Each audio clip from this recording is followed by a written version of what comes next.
Viewers welcome back on programme. So viewers ਗੱਲਬਾਤ ਕਰਨ ਜਾ ਰਹੇ ਹਾਂ ਕਿ ਈਰਾਨ ਦੀ ਜੰਗ ਨੂੰ ਲੈ ਕੇ ਸਿੱਖ ਕੌਮ ਵਿੱਚ ਵੱਖ-ਵੱਖ ਰਾਵਾਂ ਹਨ। ਇੱਕ ਪਾਸੇ ਜਜ਼ਬਾਤ ਹੈ ਅਤੇ ਦੂਸਰੇ ਪਾਸੇ ਬਦਲ ਰਿਹਾ ਵਰਲਡ ਆਰਡਰ। ਸਿੱਖ ਕੌਮ ਦੀ ਕਿਸੇ ਵੀ ਮੁੱਦੇ ਪ੍ਰਤੀ ਪਹੁੰਚ ਹਮੇਸ਼ਾ ਇਨਸਾਨੀਅਤ ਵਾਲੀ ਹੋਣੀ ਚਾਹੀਦੀ ਹੈ ਔਰ ਹੁੰਦੀ ਵੀ ਹੈ, ਪਰ ਸਾਡੇ ਸਾਨਾਂ ਦੇ ਜਿਹੜੇ ਵੱਡੇ ਸਾਨਾਂ ਦੇ ਭੇਡ ਵਿੱਚ ਆਪਣੇ ਹਿੱਤਾਂ ਨੂੰ ਵਿਚਾਰਨਾ ਵੀ ਜ਼ਰੂਰੀ ਹੈ। ਸੋ ਸਾਡੀ ਪਹੁੰਚ ਜਥਾਰਤ ਵਿੱਚ ਵਿਉਂਤਬੰਧਕ ਅਤੇ ਸਰਬ ਸਾਂਝੀਵਾਲਤਾ ਵਾਲੀ ਹੋਣੀ ਚਾਹੀਦੀ ਹੈ। ਸੋ ਇਸ ਬਾਰੇ ਆਪਾਂ ਗੱਲਬਾਤ ਕਰਨ ਜਾ ਰਹੇ ਹਾਂ। ਸੋ ਅਸੀਂ ਚਾਹਾਂਗੇ ਕਿ ਤੁਸੀਂ ਇਸੇ ਤਰ੍ਹਾਂ ਬਣੇ ਰਹਿਣਾ। ਦੇਖਣ ਸੁਣ ਲਈ ਜਾਂ ਲਿਖਣ ਲਈ ਤੁਹਾਡਾ ਸਭ ਦਾ ਬਹੁਤ ਬਹੁਤ ਧੰਨਵਾਦ ਜੀ। ਡਾਕਟਰ ਸਾਹਿਬ ਕੀ ਕਹਿਣਾ ਚਾਹੋਗੇ? ਦੇਖੋ, ਸਾਡੇ ਫਰਾਈਡੇ ਮਿਡਨਾਈਟ ਸੀ ਜਦੋਂ ਕਿ ਅਮਰੀਕਾ ਔਰ ਇਜ਼ਰਾਈਲ ਵੱਲੋਂ ਈਰਾਨ ਦੇ ਉੱਤੇ ਧਾਵਾ ਬੋਲਿਆ ਗਿਆ। ਉੱਥੇ ਸਵੇਰ ਦੇ ਆਵਰਸ ਸਨ ਜੀ, ਔਰ ਸੈਚਰਡੇ, ਸੰਡੇ ਔਰ ਅੱਜ ਮੰਡੇ ਵੀ 3 ਦਿਨਾਂ 'ਚ ਡਜ਼ਨਸ ਆਫ ਕਾਲਸ ਜਿਹੜੀਆਂ ਨੇ ਉਹ ਅੱਡ-ਅੱਡ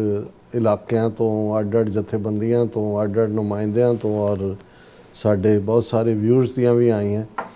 ਕਿਉਂਕਿ ਜ਼ਾਹਰ ਹੈ ਅਸੀਂ ਇੱਕ ਭਾਵਕ ਕੌਮ ਹੈ ਔਰ ਸਾਡਾ ਪਹਿਲਾ ਰਿਐਕਸ਼ਨ ਕਿਸੇ ਵੀ ਸਿਚੁਏਸ਼ਨ ਬਾਰੇ ਜਜ਼ਬਾਤੀ ਹੁੰਦਾ ਹੈ। ਔਰ ਇਸ 'ਚ ਵੀ ਕੋਈ ਸ਼ੱਕ ਨਹੀਂ ਹੈ ਕਿ ਜਜ਼ਬਾਤ ਜ਼ਰੂਰੀ ਵੀ ਹੁੰਦਾ ਹੈ, ਜਜ਼ਬਾਤ ਕੌਮ ਨੂੰ ਇਕੱਠੇ ਵੀ ਕਰਦਾ ਹੈ। ਇਹੀ ਕਾਰਨ ਹੈ ਕਿ ਵੀ ਕਿਸੇ ਵੀ ਮੌਕੇ ਦੇ ਉੱਤੇ ਇੱਕਦਮ ਅਸੀਂ ਇਕੱਠੇ ਵੀ ਹੋ ਜਾਂਦੇ ਹਾਂ, ਪਰ ਜਜ਼ਬਾਤ ਜਿਹੜਾ ਹੈ ਜਾਂ ਇਮੋਸ਼ਨ ਇੱਕ ਸਿਨ ਵੀ ਬਣ ਜਾਂਦਾ ਹੈ, ਕਿਉਂਕਿ ਬਹੁਤ ਵਾਰ ਜਜ਼ਬਾਤ ਦੇ ਬਹਿਕਾਵੇ ਦੇ ਵਿੱਚ ਅਸੀਂ ਕੋਈ ਵੀ ਰੁਖ ਅਖਤਿਆਰ ਕਰ ਲੈਂਦੇ ਹਾਂ। ਤੇ ਜਦੋਂ ਜਜ਼ਬਾਤ ਹਾਵੀ ਹੋਏ, ਕਈ ਵਾਰ ਦੀਰਘ ਵਿਚਾਰ ਜਾਂ ਵਿਜ਼ਨ ਜਾਂ ਆਪਣਾ ਹਿੱਤ ਉਸ ਨੂੰ ਵੀ ਪਾਸੇ ਰੱਖ ਕੇ ਅਸੀਂ ਐਮੋਸ਼ਨ ਬੇਸਡ ਫੈਸਲਾ ਕਰਦੇ ਹਾਂ। ਹੁਣ ਇਸ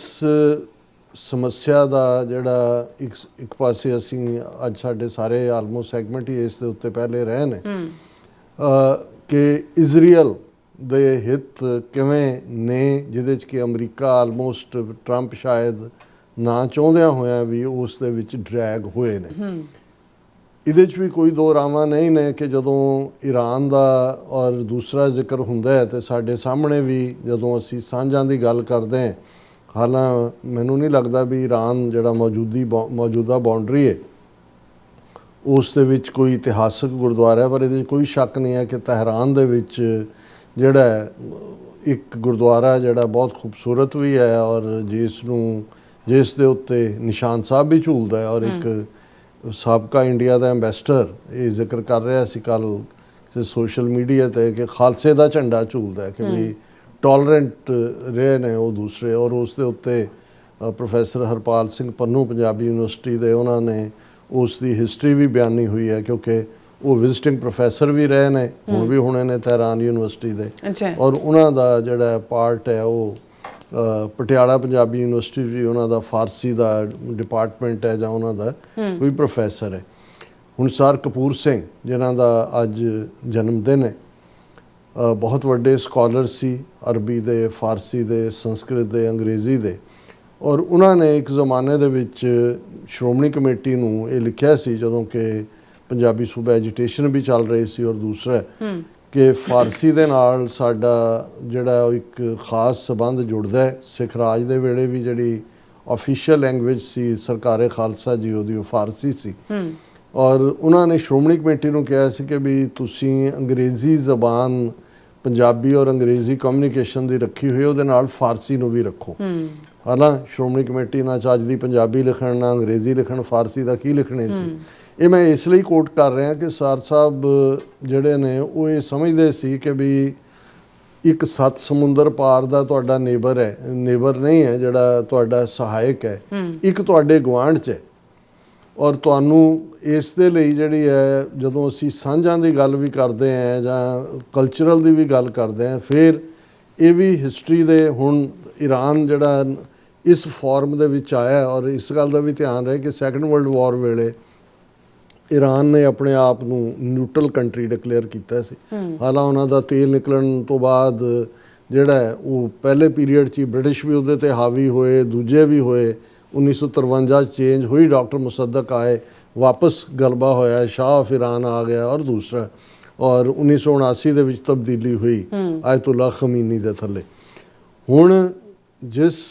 88 ਸਾਲਾ ਉਹਨਾਂ ਦੇ ਮਜ਼ਹਬੀ ਰਹਿਬਰ ਖਮੀਨੀ ਦਾ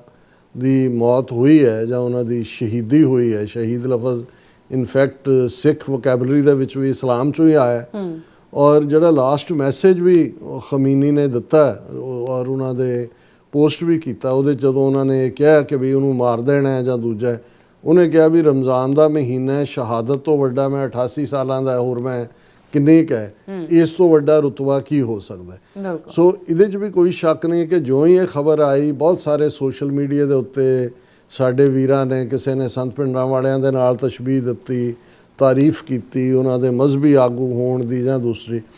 ਮੈਨੂੰ ਵੀ ਇਹ ਪੁੱਛਿਆ ਗਿਆ ਕਿ ਜੀ ਇਵੇਂ ਤਸ਼ਬੀਹ ਜਾਂ ਦੂਜੀ ਦਿੱਤੀ ਜਾ ਰਹੀ ਹੈ। ਮੈਂ ਕਿਹਾ ਇਹ ਇੱਕ ਕਾਮਨ ਹੁੰਦਾ ਹੈ ਜਦੋਂ ਕਿ ਕੋਈ ਵੀ ਜਦੋਂ ਮੈਨੂੰ ਯਾਦ ਹੈ ਕਿ ਵੀ ਇੱਕ ਅਮਰੀਕਾ ਦਾ ਅੰਗਰੇਜ਼ੀ ਦਾ ਬੜਾ ਪਪੂਲਰ ਪ੍ਰੋਗਰਾਮ ਸੀ 60 ਮਿੰਟਸ, ਉਹਨਾਂ ਦਾ ਰਿਪੋਰਟਰ ਪ੍ਰੋਮੀਨੈਂਟ ਹੁਣ ਤਾਂ ਉਹ ਮੀਡੀਆ 'ਚ ਹੁੰਦਾ, ਬੁੱਢਾ ਹੋ ਗਿਆ ਹੁਣ, ਉਹਨੇ ਜਾ ਕੇ ਇੰਟਰਵਿਊ ਕੀਤਾ ਸੀ ਸੰਤ ਪਿੰਡਾਂ ਵਾਲਿਆਂ ਨੂੰ। 1983 ਦੀ ਗੱਲ ਹੋਏਗੀ। ਹੁਣ 1979 ਦੇ ਵਿੱਚ ਈਰਾਨ ਦਾ ਰੈਵੋਲੂਸ਼ਨ ਆਇਆ ਸੀ, ਆਇਤੁੱਲਾ ਖਮੀਨੀ ਸੀ, ਔਰ 4 ਸਾਲ ਬਾਅਦ, ਔਰ ਖਮੀਨੀ ਦਾ ਬਹੁਤ ਦਬਦਬਾ ਸੀ ਇਸਲਾਮਿਕ ਵਰਲਡ ਦੇ ਵਿੱਚ ਵੀ, ਪੱਛਮ ਦੇ ਵਿੱਚ ਨਫ਼ਰਤ ਸੀ ਕਿਉਂਕਿ ਜਿਹੜੇ ਐਮਬੈਸੀ ਦਾ ਬਹੁਤ ਸਾਰਾ ਸਟਾਫ ਉਹਨੂੰ ਬੰਦਕ ਬਣਾਇਆ ਔਰ ਦੂਸਰਾ, ਔਰ ਕਿੰਨੀ ਦੇਰ ਹੋ ਰਹੇ। ਤੇ ਸੰਤਾਂ ਨੂੰ ਉਹਨੇ ਪੁੱਛਿਆ ਕਿ we people say you are Khomeini of the Sikhs,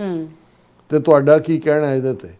ਤੇ ਸੰਤਾਂ ਨੇ ਬੜੀ ਪੋਲਾਈਟਲੀ ਕਿਹਾ ਕਿ ਜੀ ਕੌਣ ਕੀ ਕਹਿੰਦਾ ਹੈ ਇਸ ਦੀ ਮੈਨੂੰ ਪਰਵਾਹ ਨਹੀਂ ਹੈ, ਮੈਂ ਤਾਂ ਗੁਰੂ ਦਾ ਅਦਨਾ ਜਿਹਾ ਸਿੱਖ ਹੈ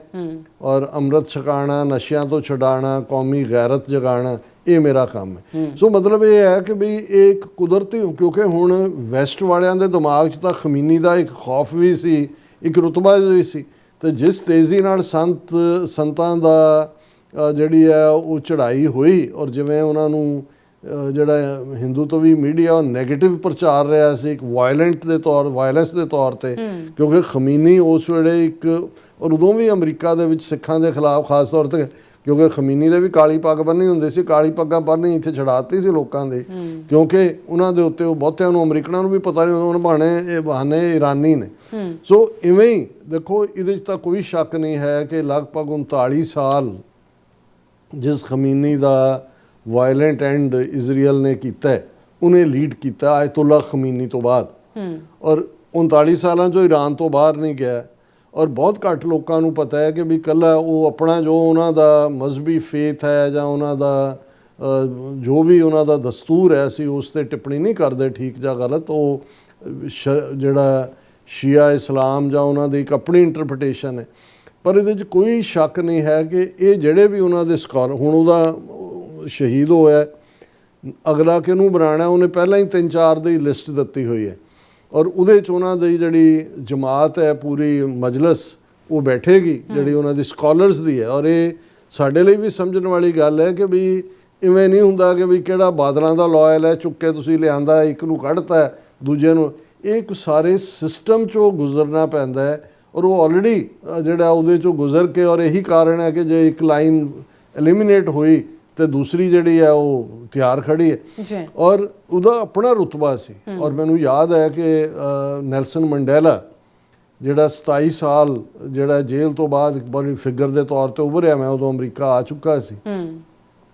ਅਮਰੀਕਾ 'ਚ ਟੈਡ ਕੋਪਲ ਨਾਈਟ ਲਾਈਨ ਦਾ ਬਹੁਤ ਵੱਡਾ ਜਰਨਲਿਸਟ ਸੀ, ਉਹਨੇ ਉਹਨੂੰ ਇੰਟਰਵਿਊ ਕੀਤਾ।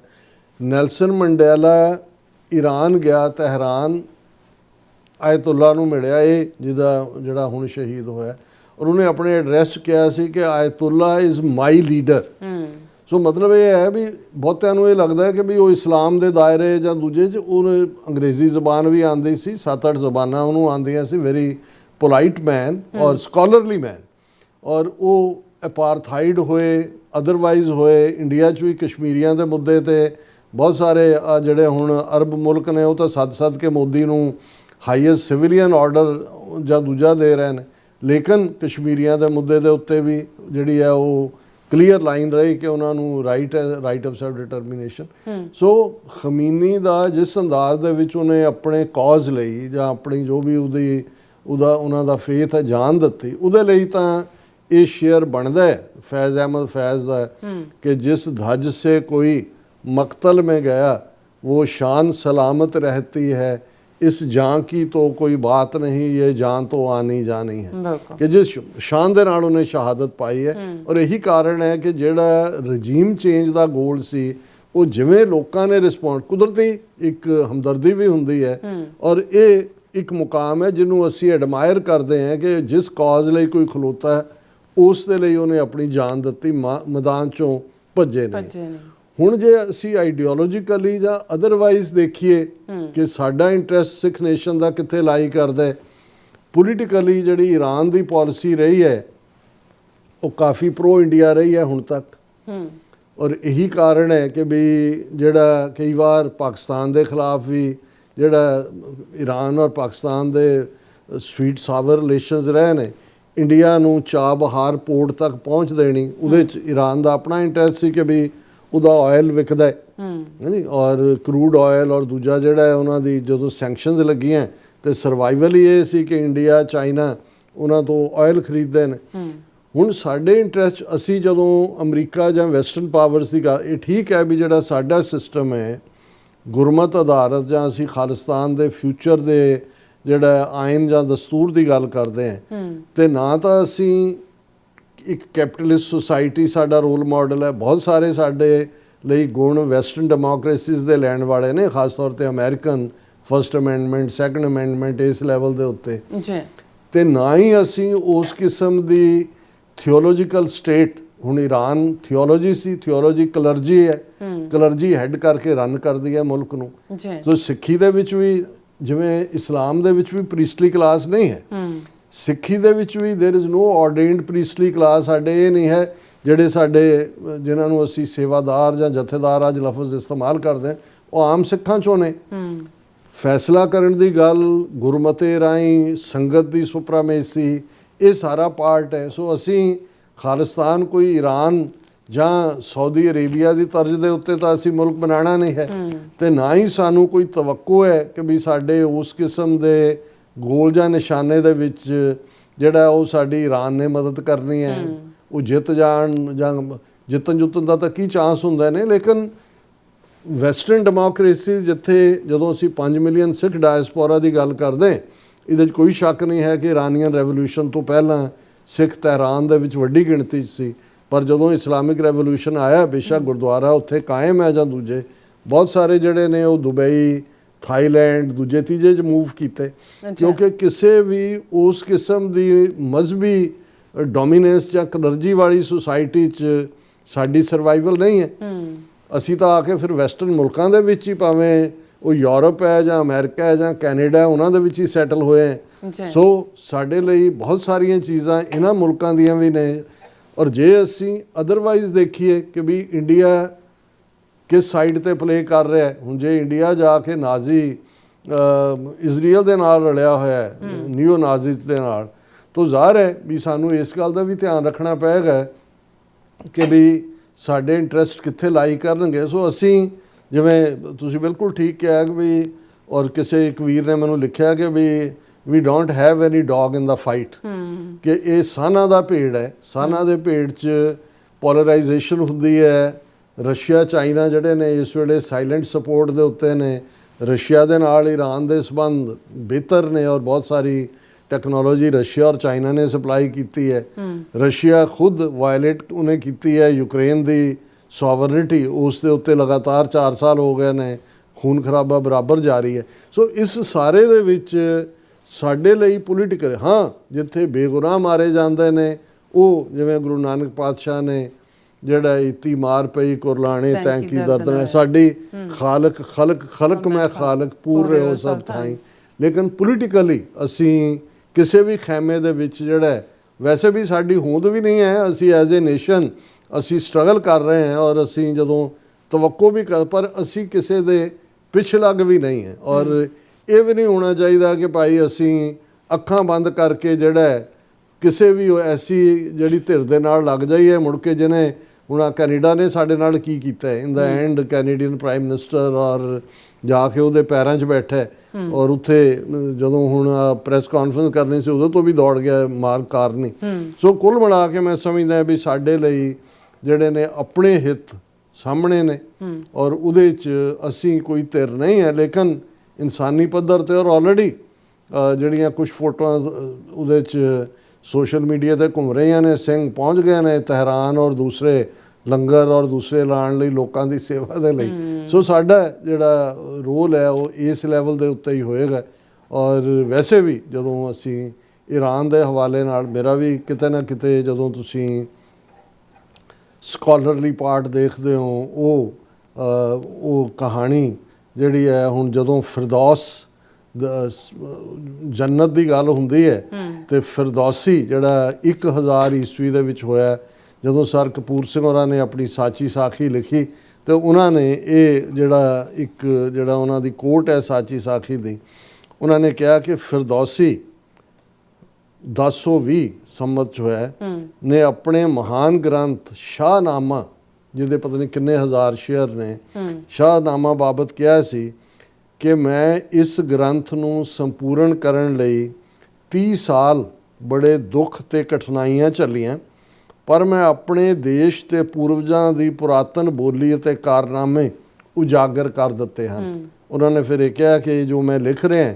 ਇਹ ਵੀ, ਹਾਲਾਂਕਿ ਉਹਦਾ ਟਾਈਟਲ ਸਾਚੀ ਸਾਖੀ ਦਾ ਉਹਨਾਂ ਨੇ ਗੁਰਬਾਣੀ ਆਧਾਰਿਤ ਦਿੱਤਾ ਹੈ ਕਿ ਸੰਤਨ ਕੀ ਸੁਣ ਸਾਚੀ ਸਾਖੀ ਸੋ ਆਖੈਂ ਜੋ ਪੇਖੀ ਆਖੀ, ਕਿ ਜੋ ਮੈਂ ਅੱਖਾਂ ਦੇ ਨਾਲ ਔਰ ਹੱਡਾਂ ਤੇ ਹੰਡਾਇਆ ਇਹ ਮੇਰੀ ਸੱਚੀ ਕਹਾਣੀ ਹੈ। ਪਰ ਉਹਨਾਂ ਨੇ ਵੀ ਉਸ ਨੂੰ ਫਿਰਦੌਸੀ ਦੇ ਨਾਲ ਕੰਪੇਅਰ ਕੀਤਾ, ਉਹਨਾਂ ਦੇ ਸ਼ਾਹਨਾਮੇ ਦੇ ਨਾਲ। ਔਰ ਅਸੀਂ ਇਹ ਸਮਝਦੇ ਹਾਂ ਵੀ ਉਸ ਫਾਰਸੀ ਜ਼ਬਾਨ ਪਰਸ਼ੀਅਨ ਚੋਂ ਵੱਡੇ ਵੱਡੇ ਫਕੀਰ, ਉਹ ਜਿਹੜਾ ਜਦੋਂ ਅਸੀਂ ਉਸ ਨੂੰ ਜਿਹੜਾ ਇਸਲਾਮਿਕ ਮਜ਼ਹਬ ਦੇ ਹੀ ਇਸ਼ਕ ਹਕੀਕੀ ਦੇ ਆਸ਼ਕਾਂ ਦੀ ਗੱਲ ਕਰਦੇ ਤੇ ਫਿਰ ਉਹ ਫਿਰਦੌਸੀ ਦੀ ਆਪਣੀ ਕਹਾਣੀ ਹੈ ਕਹਿਣੀ। ਔਰ ਇਸੇ ਤਰ੍ਹਾਂ ਸ਼ਿਰਾਜ਼ੀ ਹੈ ਔਰ ਮਨਸੂਰ ਹੈ ਜੀ, ਕਿ ਬਈ ਜਿਹੜਾ ਫਾਂਸੀ ਤੇ ਚੜ੍ਹ ਗਿਆ, ਔਰ ਮਨਸੂਰ ਦੀਆਂ ਕਹਾਣੀਆਂ ਵੀ ਜਿਹੜੀਆਂ ਨੇ ਉਹ ਰੱਬ ਦੇ ਨਾਲ ਜੁੜੇ ਹੋਏ, ਇਹ ਸਾਰੀਆਂ ਐਨਰਿਚ ਵੀ ਕਰਦੀਆਂ ਨੇ। ਔਰ ਆਮ ਲੋਕ ਵੀ, ਹਾਲਾਂਕਿ ਕੋਈ ਮੇਰਾ ਨਿੱਜੀ ਤੌਰ ਤੇ ਕਦੇ ਵਾਹ ਵੀ ਨਹੀਂ ਪਿਆ ਹੈ ਬਹੁਤੇ ਜਿਹੜਾ ਪਰਸ਼ੀਅਨ ਲੋਕਾਂ ਦੇ ਨਾਲ, ਪਰ ਉਹਨਾਂ ਦੀ ਇੱਕ ਆਪਣੀ ਸਿਵਲਾਈਜੇਸ਼ਨ ਹੈ, ਇੱਕ ਅਮੀਰ ਸੱਭਿਅਤਾ ਹੈ ਫਾਰਸੀ ਜ਼ਬਾਨ। ਅਸੀਂ ਤਾਂ ਰੋਜ਼ਾਨਾ ਜਦੋਂ ਜਿਹੜਾ ਵੀ ਸਿੱਖ ਜਾਪ ਸਾਹਿਬ ਦਾ ਪਾਠ ਕਰਦਾ ਉਹ ਇਹ ਪੜ੍ਹੇਗਾ, ਗਨੀਮੁਲ ਸ਼ਿਕਸਤ ਹੈ, ਗਰੀਬੁਲ ਪਰਸਤ ਹੈ, ਬੁਲੰਦੁਲ ਮਕਾਨ ਹੈ, ਜ਼ਮੀਨੁਲ ਜ਼ਮਾਨ ਹੈ, ਤਮੀਜ਼ੁਲ ਤਮਾਮ ਹੈ, ਰਜ਼ੂਅਲ ਨਿਧਾਨ ਹੈ, ਹਰੀਫੁਲ ਅਜ਼ੀਮ ਹੈ, ਰਜ਼ਾਇਕ ਯਕੀਨ ਹੈ। ਸੋ ਤੁਸੀਂ ਪੁੱਛੋਗੇ ਵੀ ਕਿਹਨਾਂ ਦੀ ਜ਼ਬਾਨ ਹੈ, ਇਹ ਫਾਰਸ ਦੀ ਜ਼ਬਾਨ ਹੈ, ਪਰਸ਼ੀਅਨ ਜ਼ਬਾਨ ਹੈ। ਸੋ ਅਸੀਂ ਇਹੀ ਹੋਪ ਕਰਦੇ ਹਾਂ ਕਿ ਸੀਜ਼ ਫਾਇਰ ਹੋਏ, ਐਂਡ ਹੋਏ, ਹਿਊਮਨ ਲਾਈਵਸ ਦਾ ਜ਼ਿਆ ਇਹ ਜਿਹੜਾ ਹੈ ਇਹ ਇਨਟੋਲਰੇਬਲ ਹੁੰਦਾ ਹੈ। ਔਰ ਇਹੀ ਅਸੀਂ ਗੁਰੂ ਅੱਗੇ ਅਰਦਾਸ ਕਰਦੇ ਹਾਂ। ਜੀ ਡਾਕਟਰ ਸਾਹਿਬ, ਤੁਹਾਡਾ ਬਹੁਤ ਬਹੁਤ ਧੰਨਵਾਦ। ਸਤਲੈਂਡ ਬ੍ਰੇਕ ਵਿਊਅਰਸ, ਤੁਸੀਂ ਕਿਤਨੀ ਜਣਾ ਮਿਲਦੇ ਆ ਆਫਟਰ ਦਿਸ ਸ਼ਾਰਟ ਬ੍ਰੇਕ।